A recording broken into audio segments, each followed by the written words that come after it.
the mic, talking day and spilling life, from trending memes to wildest dreams. Girl, did you hear that crazy thing?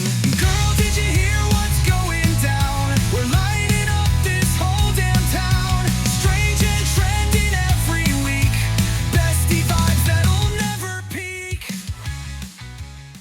It was funny trying to I was like, okay, let me try to work on I was like, let me start with the top half. Let me find something that I feel comfortable in the top half. Here?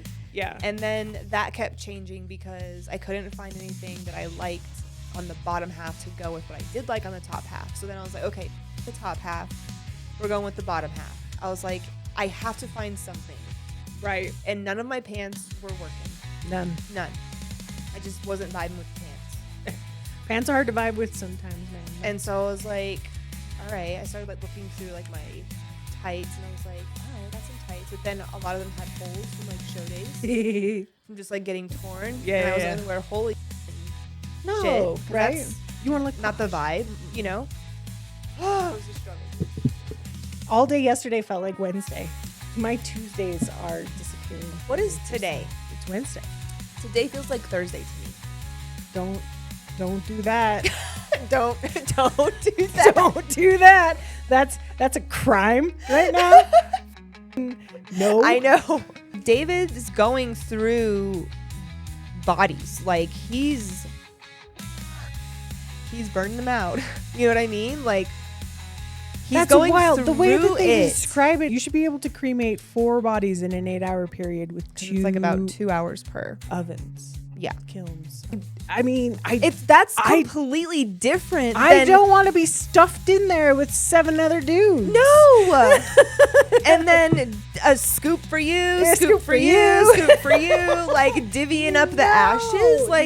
They're showing barrels of just full 5-gallon buckets full of ashes. Yeah. With just a scoop in it. Yeah. Multiple of them. As if you were having a little sample. Yeah, if you're at Sprouts buying candy. Yeah, scooping up some nuts or something. You know what I mean? Hey guys, welcome to Girl Did You Hear? The ultimate bestie hangout. I'm Jessica. And I'm Kristen. Today is episode 70. 70. Woo, woo. We recently watched The Mortician on HBO. Wild story. Wild story.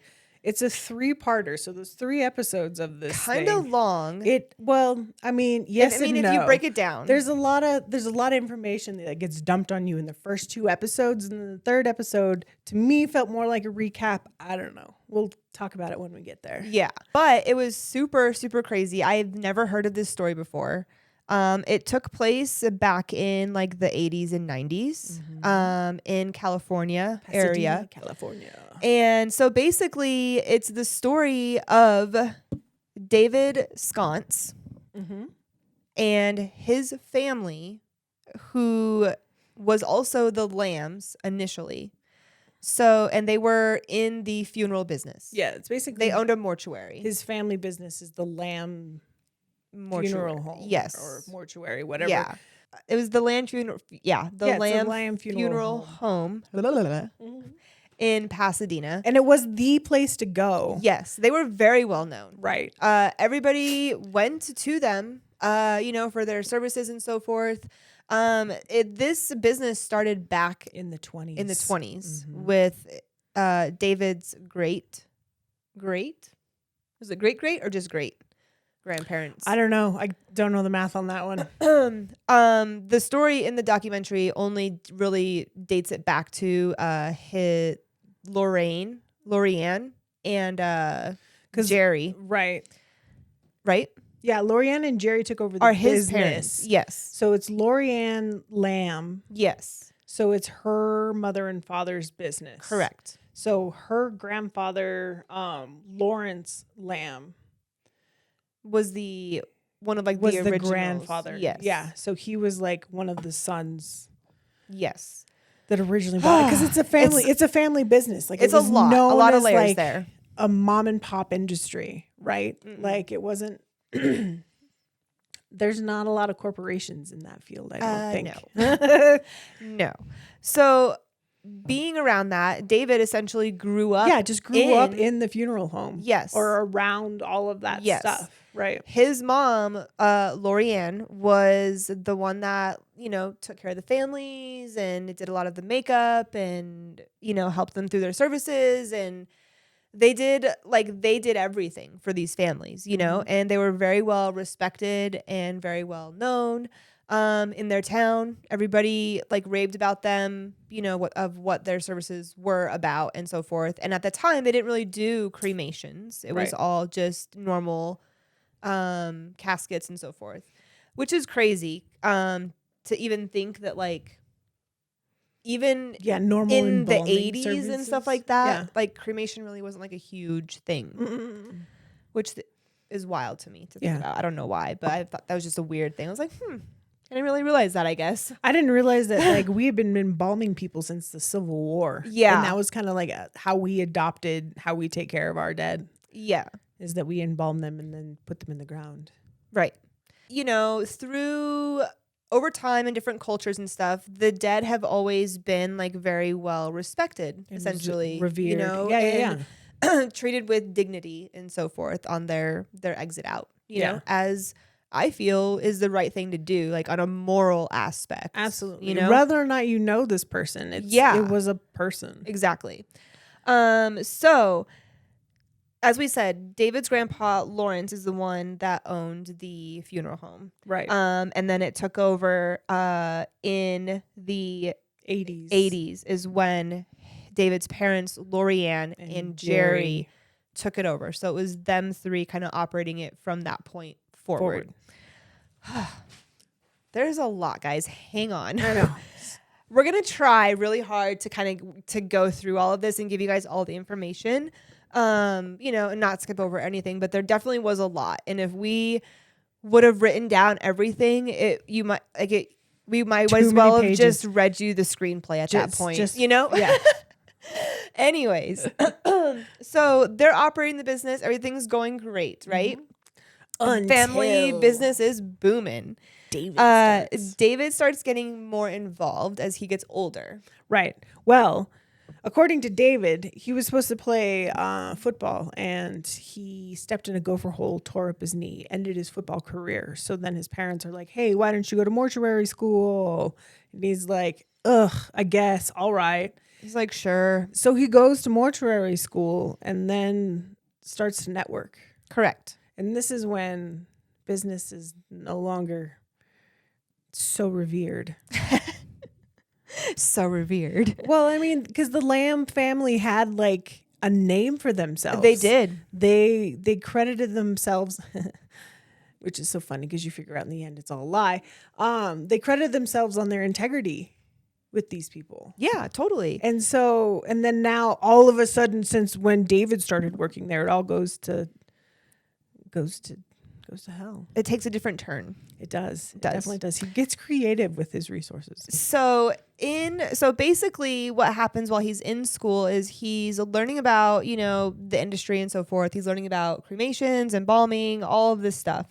He sees that there's a business opportunity here. Mm-hmm. And so he sees he basically goes to people and offers to transport the bodies around for them. Yeah, he starts asking us how much does it cost? How much do you charge? Yeah, what do you for a cremation? And they're like, well, it's a whole rigmarole. I have to have one of my guys go out there, drop it off, and then pick it up, and it's $200 to $300. And then David goes, well, hey, I'll do it for $55.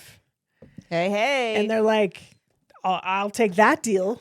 $55 is compared to $250 to $300. I mean, because cremation was observed as more of a cost-effective, and it still is today, I believe, as a cost-effective way to preserve your dead. Right? Yes. It's an option, right? And so if they have to charge an extra $250 to $300 on the back end of that, it just makes it more expensive. I can't imagine. They said that funeral services or whatever. It was like the third most expensive thing that you'll purchase in your life besides your house and your car. 100%. And I was like, holy cow. It is crazy, actually. And I didn't know, like, when my mom died in 2008, I had never planned a funeral before at that point, so I didn't know. But I was like, holy cow, this is expensive. Right. And we even opting for a cremation, like, through a funeral, like, service home is pricey. Very pricey. We were like, okay, you take payments. Well, I mean, and I understand. It definitely wasn't $55.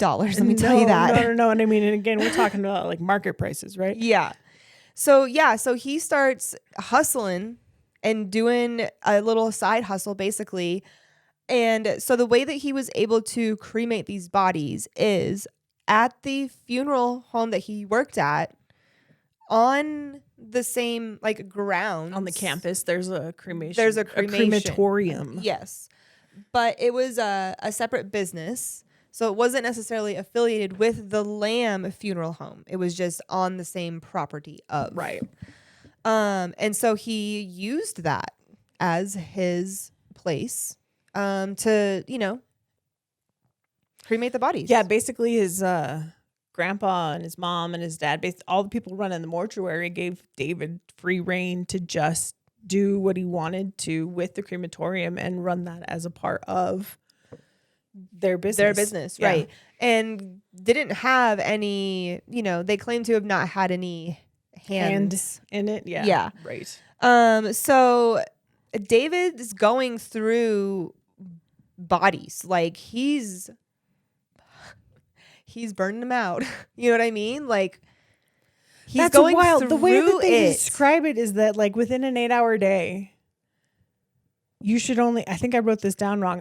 You should be able to do 8 in an 8-hour period, or is it 4 in an 8-hour period? 4. Yeah, you should be able to cremate 4 bodies in an 8-hour period with 2. It's like about 2 hours per. Ovens. Yeah. Kilns. I don't know what Kilns. to call them. Kilns, ovens. The brainy things. They called them both in the show. So David's getting really busy. He hires a couple guys. I call them the body guys because I can't keep track of all their names. So they're the body guys. They're the ones he hired these bigger dudes to help him, do a lot of the work. Right. He had drivers, he had people moving the bodies around, marking the bodies for certain things, which we learned about later what those markings meant. And so he hires 3 guys. We have Danny, Dave, and Andre. Andre was one of the drivers. He made $250 a day. Just that poor guy. I mean, I know. He's just in a box truck full of bodies. And let me tell you, okay, so the way that this was not a nice way that they transported these bodies. No. Either. It was literally just a box truck. And they were just wrapped in a big cardboard like thing. sheath. That was open ended on both ends, and they were just stacked kind of on top of each other in the box truck. Right. So he's making $250 a day. He basically, so all the guys kind of working for him as they're telling their story throughout the documentary say that they're, they just do what David tells them to do. They're making good money. These guys working for David, have criminal histories and stuff like that. So it's a little bit harder for them to get a job or whatever. So to them, they're making good money. They're just moving bodies to the crematorium, thinking that they're just doing what they're doing, right? Okay. I mean, the different job titles between the dude who's driving the truck, that poor fucker, and then the guys who are loading the kiln have totally different jobs, dude. Yes, very much. Because the dudes who are loading the kiln are being asked to do some. Johnny was one of them. Johnny was the right-hand man. Yeah.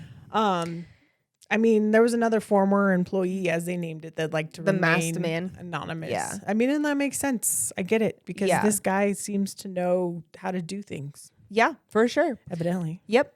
So at this time, everything's going good. Like they're moving through bodies. Their business is going well. David meets Barbara, which is in the show is his ex-wife, but at the time was his wife. They fall in love. On her wedding day, it was kind of interesting. She shares 3 different people on her wedding day had asked her, If "Are she you wants to sure go you through want with to it. do with this?" Like, what? Grandma, Yeah, grandpa, and And his father his own dad. is like, "Are you sure you want to do this?" Do you think they were asking her because of the family business or because of David specifically? I don't know. I don't know why they had such a weird inclination towards him. Like, They did.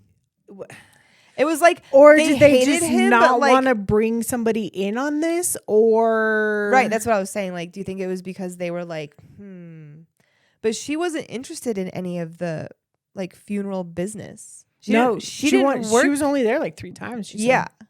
she just worked there.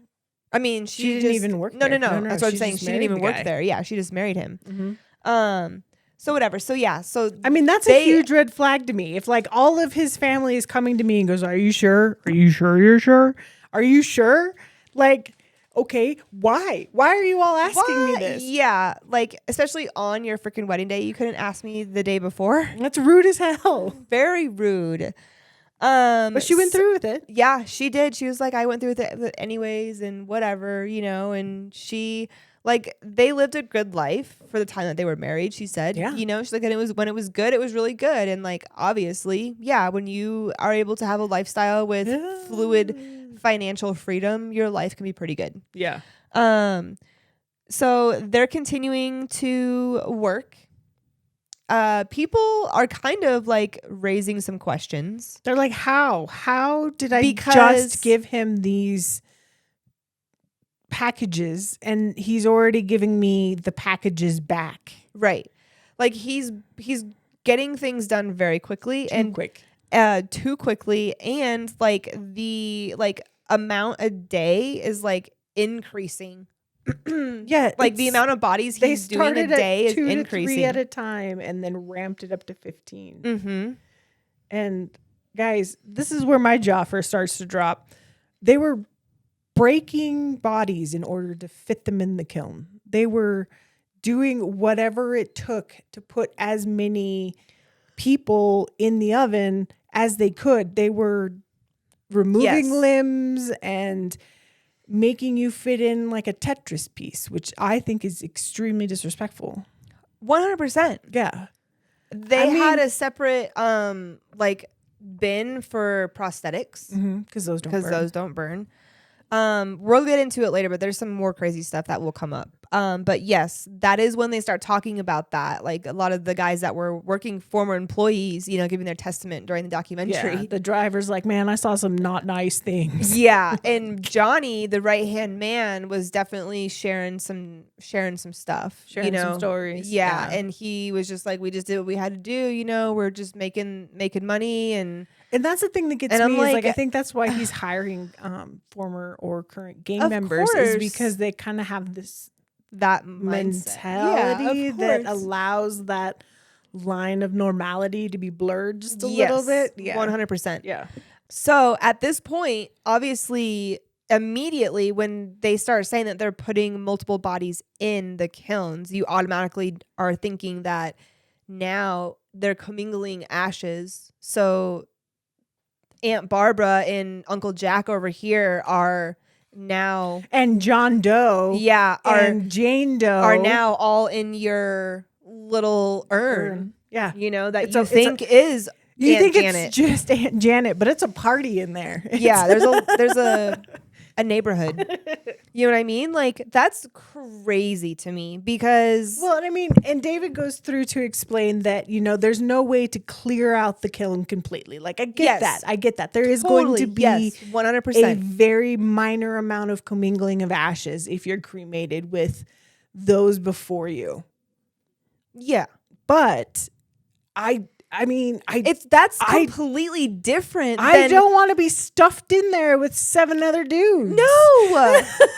And then a scoop for you, scoop for you, scoop for you, like divvying up the ashes. Like, that is not how it should be treated. Like, that is not like a dignified process for me. It's not very respectful. You know? No. And David doesn't feel that this is a disrespect. No, he thinks this At is all. normal. He honestly does not care about the bodies. He's like, No. He's you like, shouldn't care about me after I die. I don't care about these things after they're dead. They're not people. They're just.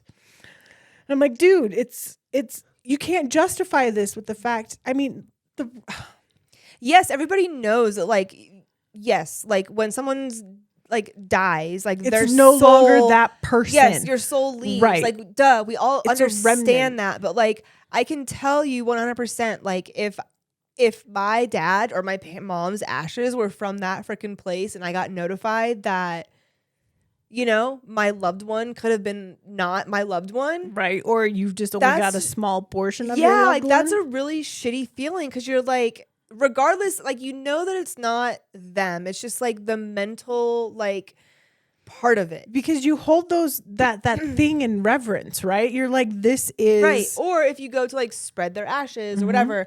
Another thing David was saying was like, he's like, it doesn't matter, you know, because I would just dump a lot of them out to sea anyways. He's like, so he's like, I'm dumping this one out and then the next one out. He's like, so what? And what's I'm the like, difference of them commingling in like, the ocean? That's completely different because those are all Jane Does or people that aren't there to claim those ashes. Right. Completely irrelevant, completely different scenario that I understand. Versus Aunt Jane. Yeah, and, those guys can all go in the kiln together. Grandpa sure, Phil and- that's fine. I Yeah. can understand that Yeah. a little bit. Still, Not not really. really. Because I can't imagine like- stuffing all those Johns and Janes in the kiln together. Dude, what do you do? Do you put like little party popper off and then like have fun, guys? And then like on to the great beyond? Like, well, like, okay, I just, first of all, I don't know. I feel like on an efficient level, like, yes, more bodies equal more money. Yeah. Like, yeah, that's obviously on so many levels, guys. But like, okay, you can still make a really good living in the funeral industry by doing it the correct way. Yeah, but what if I do it this way? I make way more money. Way faster. Way faster. Okay, Ship 'em. So in 1981, at this point in time, California documents that there had been 194 cremations performed or overseen by David. Right. In 1982, that had jumped to 1,675. So from 194 to 1,675 In a year. And they kind of like, they continued to show this little jump as the show goes on. Yeah. And it jumps pretty high. The number gets up there. Yeah. Very much. In a short amount of time. Very short. So this is what he's doing. He's basically driving around getting bodies from other mortuaries that are using David for his services of cremation. And he's charging them a very small amount in comparison to other people to cremate them. Right. And his dudes are loading these bodies in the kilns, overloading them multiple times, like packing them full, doing whatever they can to push them in there. The ovens are running all day. That is absolutely insane. I to hate me. how he justifies it by the fact that he tells us, oh, well, it's just a misdemeanor. It's just a misdemeanor. Yeah. If I get caught, it's just a misdemeanor. I'm like, what the fuck, dude? Like, you seriously, he has issues. Yeah. So, News starts to get around. Yeah. And this is when Mr. Tim Waters starts to step into the picture. yes, Tim Waters starts to get a little bit nosy. He's another funeral home operator. He's a crematorium guy. Yes. He offers cremations at an affordable rate for people who can't afford them. Yeah. And then he's like, hey, so I understand that I have to send these out and this is how much it costs and this is how much time it takes and this is why is this math not mathing, Mr. David? Mr. David.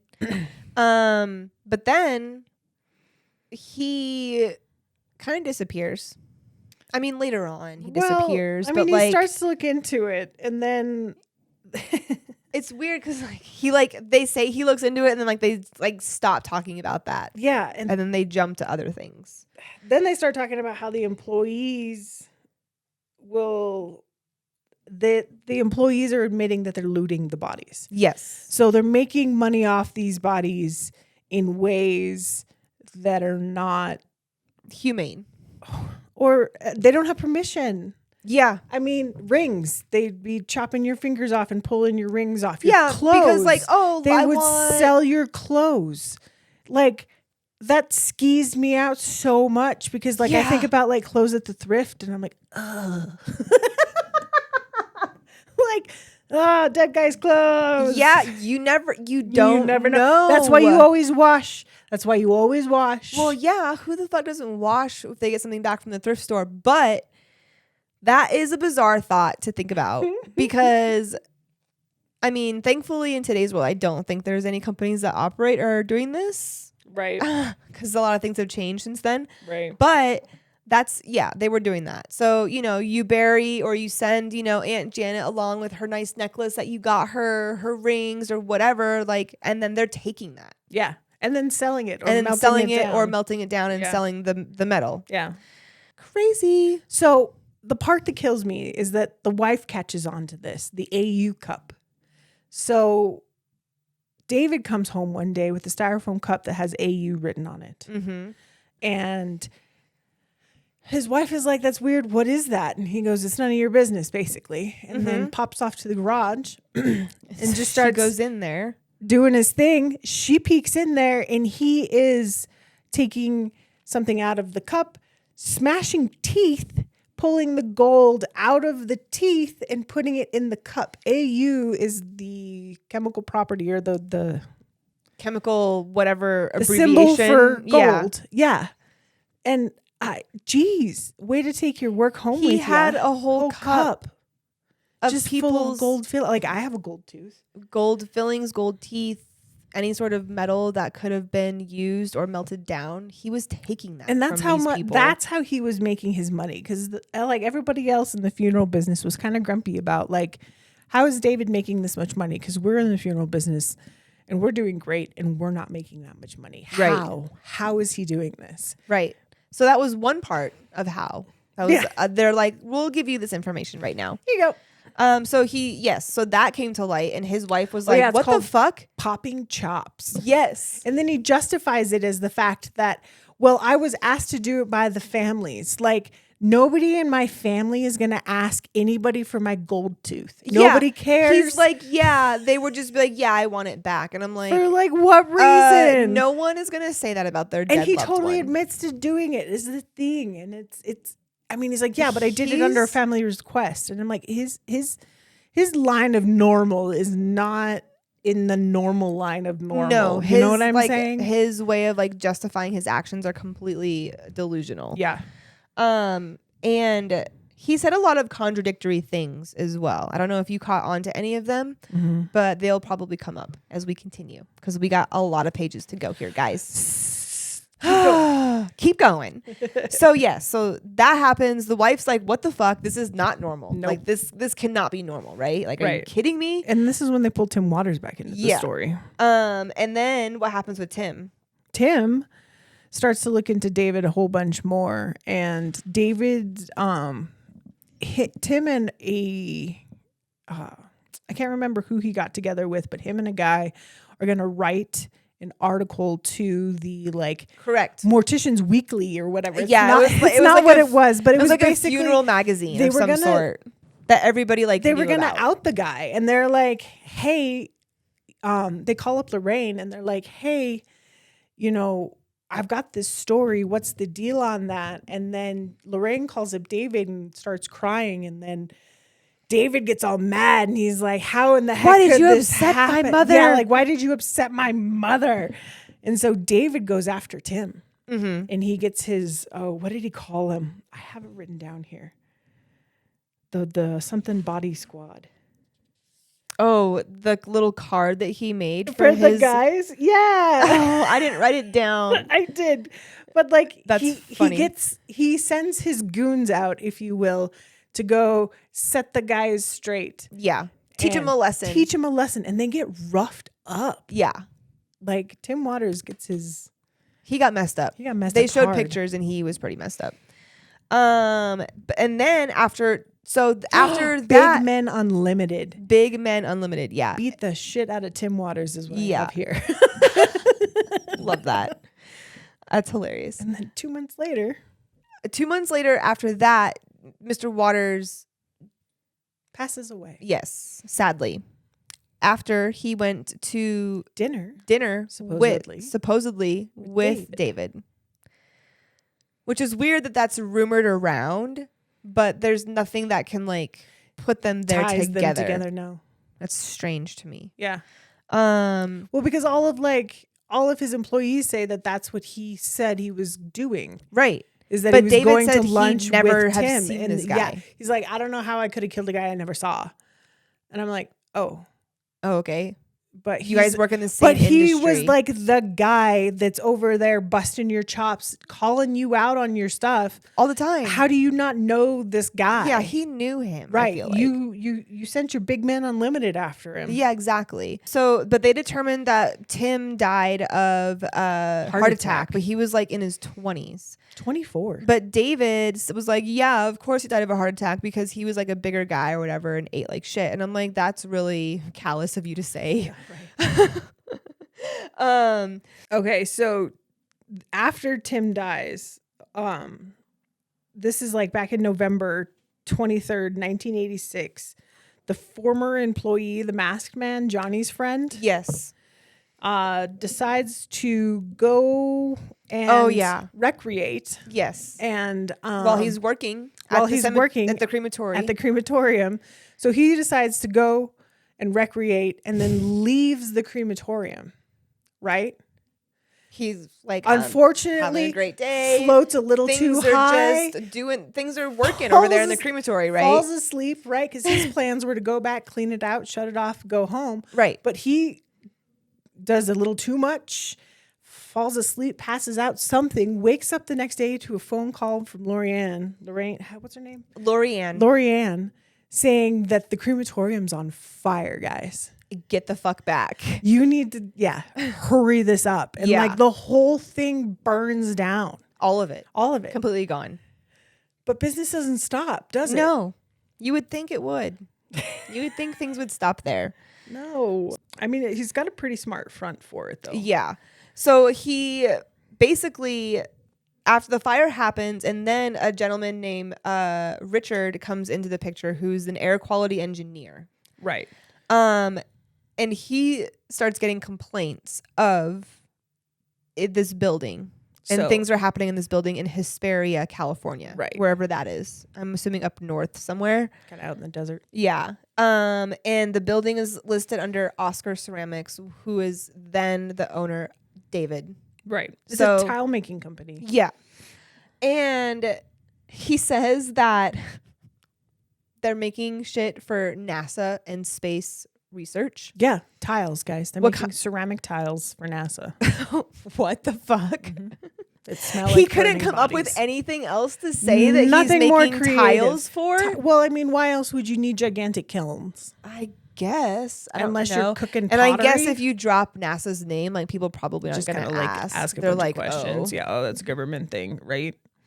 That's so funny. Well, this engineer, Richard, was like, this was weird. So he starts poking around. Right. The complaintee literally told him that it smells like burning bodies. Yeah. And the reason why he knows that is because he was, in war and combat and experienced a lot of really horrible things. Yeah. So he's very familiar with what that smells like. And he described it to Mr. Richard, and they went to go investigate, essentially. The police finally are able to go out to the warehouse. The tile factory lasts 3 months. Yeah. From the time of the fire. Right. And so January 20th, 1987 is when the police and everybody basically go to. So the police are there, the air quality control guys are there, the fire department's there, because the reason why they get called out there is because somebody's seen smoke coming out from underneath the doors. Yeah, and there's flames and stuff shooting out the stacks. Right.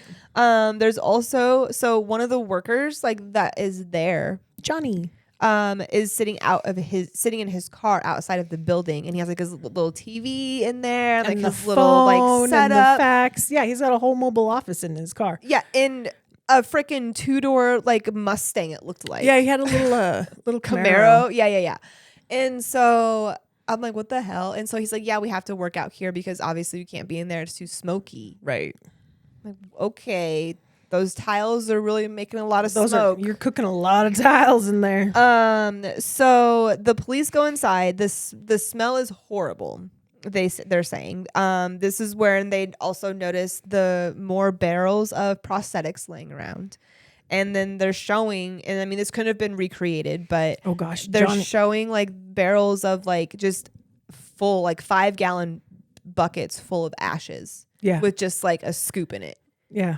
Like multiple of them. Like as if you were having like a little sample. Yeah, like if you're at Sprouts buying candy. Yeah, or like scooping up some nuts or something. You know what I mean? Like so degrading. Yeah. And you don't even know if that's your loved one. No. Is the thing. Not even. Are they in that trash can or that trash can? Right. Nobody knows. Dude, the funny part to me was when, because Johnny was the one that confronted the cops. Mm-hmm. And when he called David, and David's like, well, hide the stuff. And Johnny's like, hide what, guy? We can't hide anymore. Yeah. And then the cops are like, what's in that oven? What's in that oven? And Johnny's like, nope. I'm not opening it. I'm not opening it. You open it. He goes outside. The cops open it like mid-bake. They put the fire out and then find the party that's just left in this kiln. Half there, half not. Just, they're kind of like trying to piece together what's actually going on. Yeah, like what's here. in this. Like and the then they're police like, don't know at this point, right, really, that they don't understand that they're burning bodies in this thing. They just No. see bins of prosthetics and piles of ash. Right. And then they're putting all this together and they're like, what the fuck? This guy was like, I think I saw like a human skull in there at one point. And I'm like, Chunks of oh flesh. my gosh, Yeah, that's crazy. Super gory stuff. And the way they were describing it, like the design that they had for it, they had to have like those like the grates. The grease traps? Yeah. So bad. Like, oh Dude. my God. It's pretty graphic the way that they like explain it. And I'm like, damn, I never thought that was part of that process, I guess, you know? Yeah, Johnny admits that Not they something were burning. you really want to think about, I guess. No. You know? So I can't believe, they were burning like 150 to 200 bodies at a time. That is insane. So like Hesperia got just too big and that's why they got caught. Too fast. Yeah. And, well, I mean, obviously, like David didn't do anything properly. And he even said that. He's like, I don't think we would have gotten caught if I did things If the I right had way. gotten all my permits. And I'm like, dude, your permits. You would have gotten caught Anyway, eventually. like you were cooking too many cookies at the same time. Right. And like commingling bodies that way, I don't Ashes think is illegal. it is illegal. Yes. A lot of other funeral party or home Don't owners do that. Yeah. were like, no, you can't do that. That's not okay. That's not okay. Not okay. So when this happens though, a lot of employees kind of like are like relieved almost. Right. They're like, oh my God, They're finally. like, thank God. We got caught. Oh, It's finally. over. I don't have to break any more collarbones to fit people into ovens. Yeah, and like those guys had to see a lot of really shitty things And kind of do a lot of really messed up things. stuff. But that one guy, Johnny, says that he's like, I told David there were certain things I wasn't going to do, and he never made me do them. Right. So I mean, hopefully that's the case. But they did say that David was very gleefully doing these types of things. Yeah, like this was normal in like for a him. normal fashion. Yeah. like normal people don't do these things in like a. Yeah, like this is What I'm gonna go do. This is normal on a Tuesday. Yeah. Yeah. So, okay. As they're going, the cops start to look into the whole mortuary as a whole. Yes. So they're looking into Lorian, they're looking into Dad, they're looking into Doug, they're looking into everybody. Yes. They said an auditor goes in 1986 to audit the trust funds for the Lamb funeral home. Mm-hmm. Which basically is so people can like pay ahead. Right. You know, like I'm gonna die, so I'm gonna pay for my shit ahead of time, so my family doesn't have to do worry it. about it. Right. So that funeral home is then supposed to hold that money in a separate account for however long until it's necessary. Right.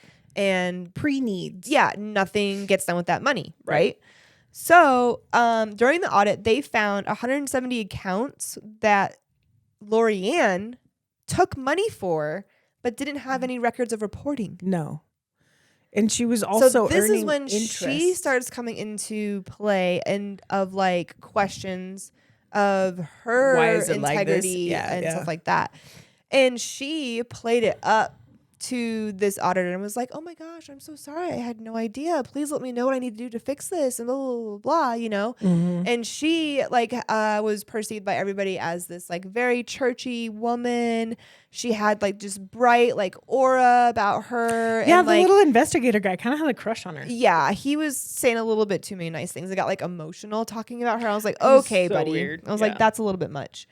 He's like, it just looks like there's someone standing behind her with a flashlight. She's just so glowy. And I'm like, okay, buddy.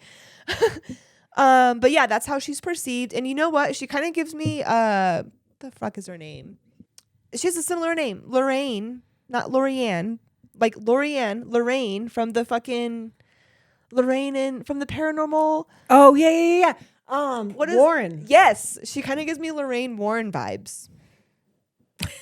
That took a minute to get there. Dude, but like the way this investigation starts to take a turn. Okay, Yeah. so the reason why they're going to this audit guy is because back when they were looking at the mortuary in a whole, they took some old pictures down off the wall, and then those pictures come into play because some guys technical in that field look at those photos and go, those aren't old embalming photos, those are body harvesting photos. Yes. So And everyone's like, wait, Wait. hold up. what do you mean by they're harvesting body parts? So according to these photos that are old as time, the lambs have been partaking in the sale of parts and pieces of people for years. Yes. And even some organs, Yeah. I mean, which is insane. all of it, man. Like, Yeah, literally. It was to the point where like bodies were coming in and they would mark them as whole or donor. Yeah. And Lorraine would ask, or Lorianne, I keep saying Lorraine. I know. Whatever. We got her stuck. Lorianne keeps ask them like if the bodies if are they're warm or not. Right. And I'm like, what the fuck? That's dude? so wild. Like that why? Because there's a market in organs, man. I know, like they're but, just like, trying to Jesus sell extra Christ, human like, tissue. But it's if so not cool though, because like, the families are like, no. Yeah, the families don't want any of this They to didn't happen agree to them. to have this happen. No, and as this investigation is going on, families are finding out about this because, you know, the news is just going crazy. There's news headlines every other day about this case. Everybody is aware now, for the most part, of who, like, if you had a cremation done by the Lamb Funeral Home, you were probably in question. Yeah. And there was up to 20,000 people. That's so Possibly more, that were involved or victimized by this, which is crazy. That's a lot of fucking people. That's dude. a lot of people. That's insane. So David meets this guy named George, who's an eye doctor.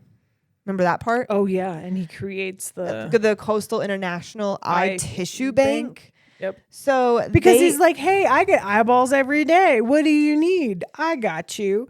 And so then he starts harvesting those. He starts, from the bodies to donate to this eye doctor to then use for whatever he's using them for, which is probably like a good thing, which is great. However, these the donors person didn't consent to having their eyeballs donated. No, like when you get your license, it asks you if you want to be an organ and tissue donor, and I said no, thank you. Yes. So I'm sorry. You're like, sorry. I said sure, why not? If I have anything good, sure. Are you kidding me? I'm traumatized. I hear they don't even let you die first before they start cutting you up. And if that's on your thing and like you're kind of sick, they're like, oh, look, she's really sick all of a sudden. And then they start cutting you up. I don't know. I've heard too many ghost stories. Really? Ooh, that's a scary rabbit hole to go down. Too many conspiracy She's like, theories too about many. organ donation. Sorry. Okay, we won't get stuck on that one. But the lambs were doing it not in a nice way. No. Yeah, so they had this eye thing going on. Lorianne also had a thing of like as they're doing like the search warrant and searching through the facility of the funeral home, they find like in her office like a little like thing of ashes with like a little scoop. It's just like in her drawer there, like Just ready to go. For small little scoopings of things. And she had a whole list. You need your grandpa's ashes? Okay, so you need about 6 ounces. Okay. Yep. She had like a little weight, and she had a whole list of like how much it a human weighs. a body weight, pets, animals, or babies. Children, You know what I mean? And I'm like, that is ridiculous, dude. That is absolutely insane. So then, we're not done yet. Hold on, sit down. Grab a snack, maybe. We keep losing the camera, by the way. So if this seems a little choppy, that's why. Sorry, guys. Tim. Okay, so Danny Galambos gets arrested. He was one of the guys working for them, right? Yes. Oh, wait, hold on. David claims grandfather did all of these same things with the bodies. Yes. So he was raised in this. Yes. Is the thing. Yeah, so David's claiming that he was raised in this, and this is what his family has done. Right. The entirety of the business. Right. Essentially. So he's like, This is normal. Yeah, I don't understand why you guys are mad. Yeah, everything's fine here. We're doing just fine. So the police start looking into Big Men Unlimited, and that's when they pick up David. Yes. Because they look into Big Men Unlimited for the beatings of Tim Waters and the other gentleman that was going to write the article. I'm sorry, I did not get his name. I didn't either, because it was a very small It was snippet. like Rod or something like that. Yeah. And Danny basically tells everything. Yeah. He's like, nope. Yep. I think the David did police are like, he's a singing canary. Yeah, exactly. And so then they relook at the autopsy from Tim Waters, because remember it said they had a heart attack. Right. Because Danny told him that David told him that he poisoned him. Correct. If I got that straight. Yes. Get it out there. Yes. And everybody that knew David knew that David had this special book that he would talk about. Oh gosh, And stupid book. the book was basically like this anarchist book on like how what did to they call how to hurt people inconspicuously or something. It was like called that. A Poor Man's James Bond. There you go. That was the name of the book. I guess. That's hilarious. I didn't know that. Yeah. So he's bragging about this book and like, can you believe that you could do this by this and like describing and he would like read it like a little bedtime story to people. Yes. And he like would talk about it very excitedly, people would say. And so people were like, this is kind of weird that you're doing, like talking about this stuff. So the singing canary's like, hey, yeah, he poisoned him. yeah. And they're like, what? Yeah. He poisoned him with oleander. Yeah. And I guess oleander is a super common plant out there that just grows. Yeah, they're like, it's everywhere. Everywhere. They're like, it's backyard, side of the road, like you can get it anywhere. Like the flowers and the leaves and the sticks, all of it's poisonous. Yeah, well, there's poisonous plants and stuff out here too that are just outgrowing, but like you don't think about that when you're out there because you're not going to go eat I'm not plant. trying to like grab a plant and poison someone. Right, or you're not going to go take a little, like... I'm not foraging. No. You're fair. That's fair. That's fair. That's fair. So... When Tim died, they held on to a sample of his tissue. Yes. And I had not heard of this in any of the other investigations we did. No. I had not heard of this. And I thought that was kind of cool. So they tested his tissue for poison and they found... At that time. Yes. They found that it did have oleander poisoning. Correct. So the DA, of course, now is wanting to file charges on all of the Sconces, the mom, the dad, and David. And then they pull a fast one, and they're like, okay, yeah, all your bonds are the same. But then when they get into court, they're like, okay, Lorianne, your bond is 500 or 500. Yeah. Yep. And Jerry, yours is the same. And meanwhile, they're getting faced with like 37 counts of different things. Yes. That's a lot. That's a lot of things. Like that's a whole like scroll page there of charges. Obviously, a lot of those will fall off, but that's a lot initially. That's still a long time. Yeah. And then the judge is like, oh, yeah. And by the way, David, you don't get a bond. No, his was set to $500,000. Oh, yeah. Set to $500,000. So he obviously can't bond out. So he goes to jail. And he was all mad. He's like, well, why is mine $500,000? And the judge is like, if I had a choice, it'd be higher. Yeah. She's like, you're a flight risk and blah, blah, blah. And just started giving it to him. You're just gross, dude. So then David goes to jail, becomes friends, acquaintances with people in Oh yeah, jail. he starts like talking big shit in prison. He's Yeah. like, yeah, man, I totally poisoned this dude's spaghetti. Yeah. Excuse me, He's didn't you go to telling dinner people, with Tim Waters? yes. And people suspect that you poisoned him? Yes. Yeah. And so, what was the freaking guy's name? The guy that in from the jail. I didn't write his name down. I want to say it was Ron. His prison buddy. His prison buddy had a lot to say. Yeah. Well, I mean, because David had a lot to say. Only because David liked to brag about the things that he could get away with and all the things that he did. And I mean, I got that because he talks. David presents himself in this documentary. Yes, and very he's much so. kind of a little piece of shit, man. Yeah. So Victor Pearson comes into play now. He's a judge. He was the judge on this case, and they found some weird writing on the wall that said Lewis will die, and David said it said Lewis will die of AIDS. Now, why he says it said that, I don't know, right. but that was just a weird thing that came up in the show, and I was like, that probably didn't need to be in there, but I didn't understand the relevance of it. Did you? No. Me either. I was like, okay, what does that mean? Who's Lewis? Well, because they're trying to lead him into the fact that we're trying to get away with the fact that David supposedly killed 3 people. Right. And so this is where Ron is. Correct. So Ron was an ex-employee of David's. Yes. Didn't like what David was doing. Was like, hey, man, I see what you're doing and this is wrong. And David's like, dude, you're wrong. And Ron left. He's like, I'm out. Ron's like, no, I'm not doing this anymore. And then mysteriously, all of a sudden, he's found unalived in his closet due to Self-checkout. Yeah.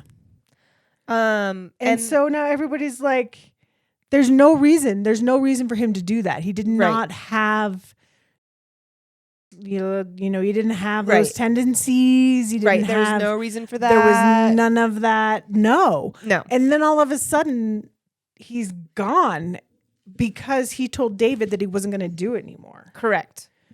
So, what's the deal there? What's the deal there? But, I mean, he never got charged with it. No, he didn't. People just assumed. Yeah. In 1988, the court hearing happened, and they ended up getting 20 plus counts charges against them. Yeah.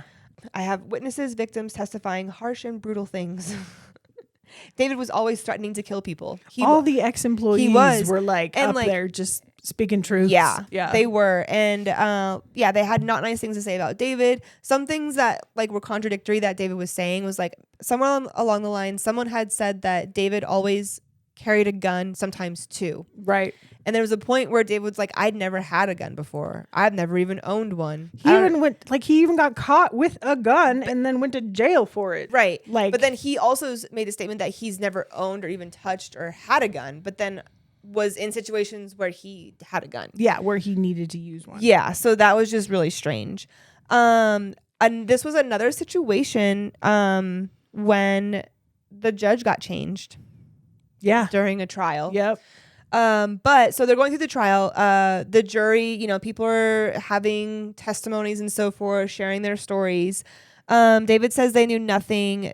Says they knew everything, but he lied and says that they didn't know. Commenting about the families. David's defense was that the families knew and that there was this clause in the paperwork that they signed. But that later came back around that Lorianne would often sometimes forge those signatures. And that wasn't even the clause in there, wasn't even really in there. No. So and she's like, I didn't know what I was doing.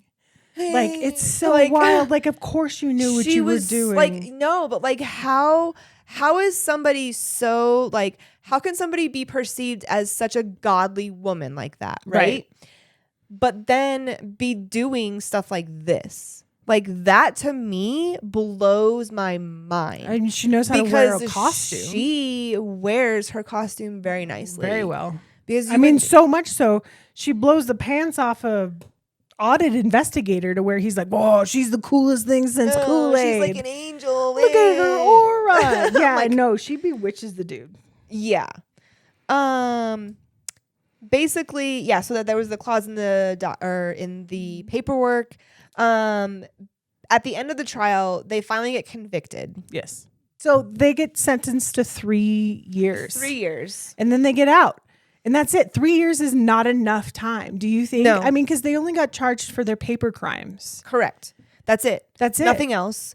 But they knew what the fuck was going on the entire time. And David's like, well, I mean, this is how they've been doing it. Since his grandfather's, time of and since it. like the time before. So Right. like they've been harvesting organs and selling pieces of people forever. Since the 1920s then? I guess. That's insane, well, I bro. don't know when it went crooked.